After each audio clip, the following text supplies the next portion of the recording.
Frightening moments for passengers and crew aboard a flight over China. At 10,000 meters, the jet's cockpit windshield shattered, sucking the co-pilot halfway out of the aircraft, according to Chinese state media.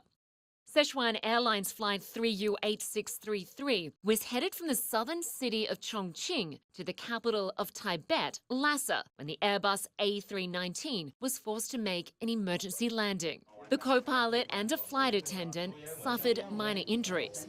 Although none of the 119 passengers on board were hurt, some described a terrifying scene as the incident happened as meals were being served. I suddenly heard a bang from the top of the plane, very loud. Sounded like the air was pushed into the plane. The whole cabin then went dark, and oxygen masks dropped from the ceiling. Then the plane started to drop, but not for long before it was stabilized again.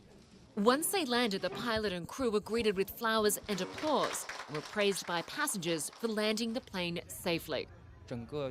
I just want to thank the flight crew.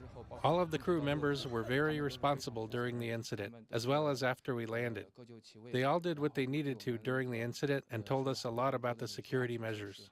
No word yet on the possible cause of the shattered windshield, but officials say an investigation is underway.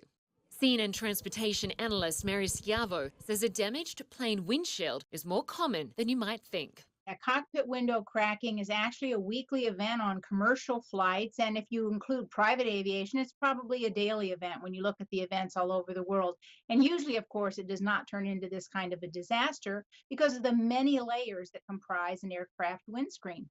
The incident comes nearly a month after the death of a woman who was partially sucked out of a window that broke during a Southwest Airlines flight over the US.